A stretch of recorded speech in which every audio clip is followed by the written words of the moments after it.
Jérusalem, Jérusalem, quitte ta robe de tristesse. On a pris ce beau chant d'entrée, bien accompagné.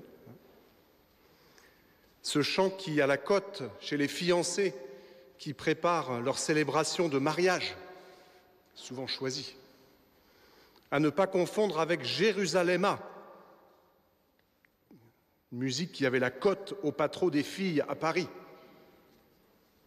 Il y avait toute une chorégraphie et qui est également une belle prière. Mais ne nous égarons pas.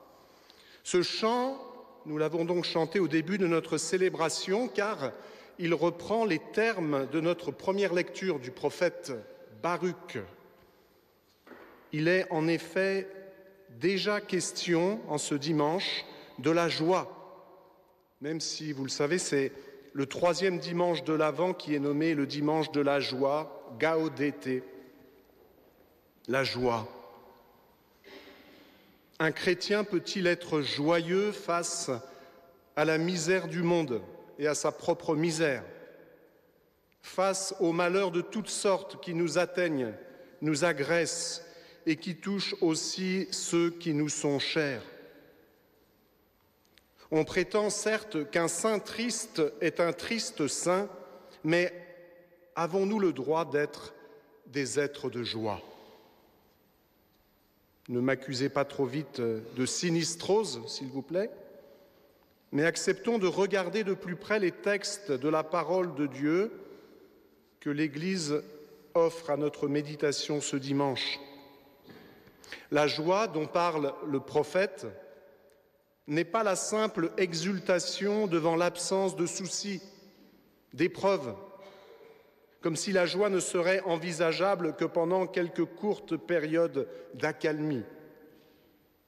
Cette joie n'est pas non plus ignorance de la souffrance des autres, ou même refus de la regarder. Cette joie, c'est la joie du salut. C'est la joie de retrouver un otage, un condamné que l'on pensait perdu. C'est bien elle que nous nous apprêtons à accueillir à Noël. C'est elle qui va pleuvoir sur le monde. Cette joie, c'est la joie de la victoire, alors que tout semblait perdu, irréparable, irrécupérable. La joie qu'annonce notre prophète est aussi la joie de la promesse. Une promesse non encore complètement réalisée, mais c'est déjà une joie car celui qui promet, celui qui s'engage est digne de confiance.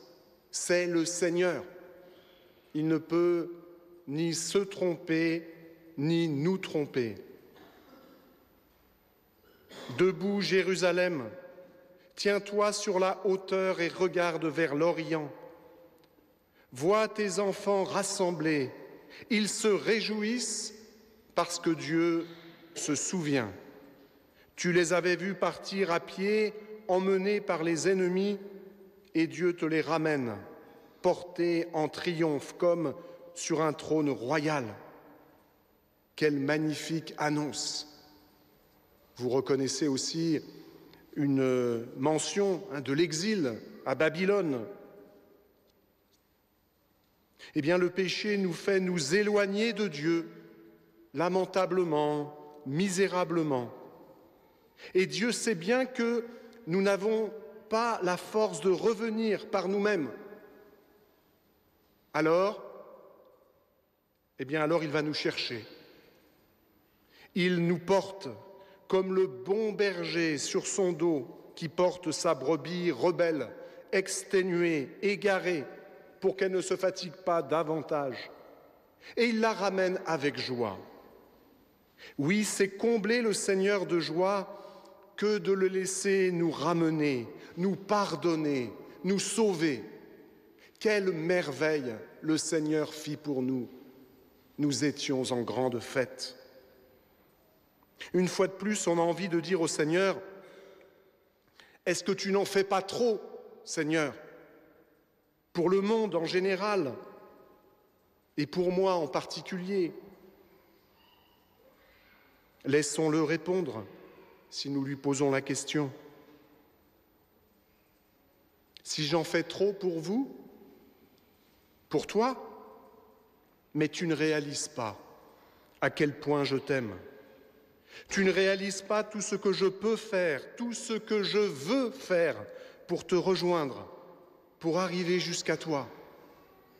C'est moi, le bien-aimé du Cantique des Cantiques, qui bondit sur les montagnes, qui court sur les collines, pareil à la gazelle au fend de la biche, pour parvenir jusqu'à toi. Il faut reconnaître que ces paroles que nous entendons ce dimanche nous laissent un peu décontenancés, elles qui évoquent de formidables travaux de terrassement, rendre droit les chemins et les passages tortueux, combler les ravins, abaisser des montagnes et des collines, aplanir les chemins rocailleux. Il faut se souvenir que dans l'Antiquité, on ne craignait pas d'engager de tels travaux pour la venue d'un personnage important, pour un roi. Alors, qu'allons-nous engager comme travaux dans nos vies pour dérouler ce tapis rouge que le Seigneur pourra emprunter pour arriver jusqu'à notre cœur?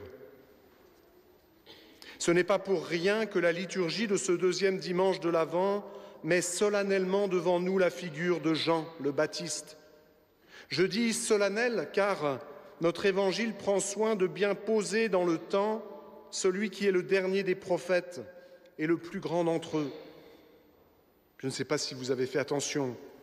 L'an 15 du règne de Tibère, Ponce Pilate étant gouverneur de la Judée, Hérode, Philippe, Lysanas, Anne, Caïphe. Nous ne sommes pas dans un conte de fées, dans un récit imaginaire. Il est temps de se réveiller. Le message de Jean est un véritable cri.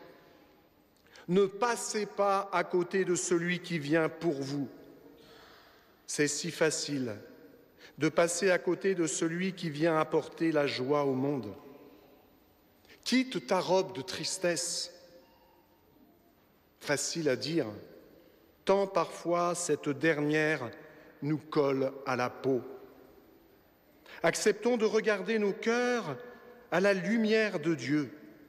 Dieu aime notre cœur. Il l'aime même davantage que nous. Oui, déposons les armes, enfin. Acceptons de nous montrer vulnérables au Seigneur. Ce n'est pas pour rien que parfois les personnes les plus proches du Seigneur sont les enfants ou les personnes âgées, les fragiles, les malades, les personnes handicapées.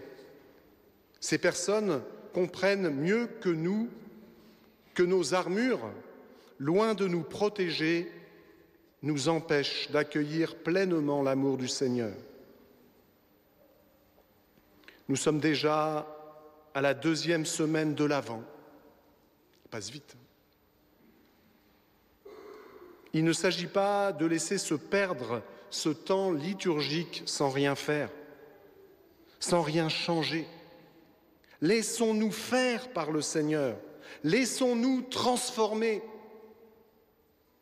Je dis souvent au Seigneur cette petite prière, « Seigneur, prends-moi comme je suis, mais rends-moi comme tu veux. » Ce salut que le Seigneur vient apporter au monde, nous en avons un besoin vital.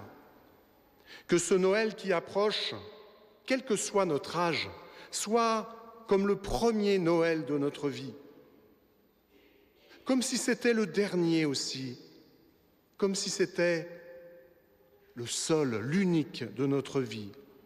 Vivons-le ainsi, à fond, parce que Jésus ne veut pas venir à moitié dans notre cœur. Il ne nous rejoint pas en traînant, en flânant. Il est incapable de faire ainsi. Il nous aime trop pour cela. Il bondit de joie pour nous rejoindre. C'est de cette joie, c'est-à-dire la joie de Dieu, dont nous devons déjà exulter. Cette joie que personne ne pourra nous ravir. Cette joie qui est plus forte que toutes nos épreuves. Le Seigneur vient nous sauver.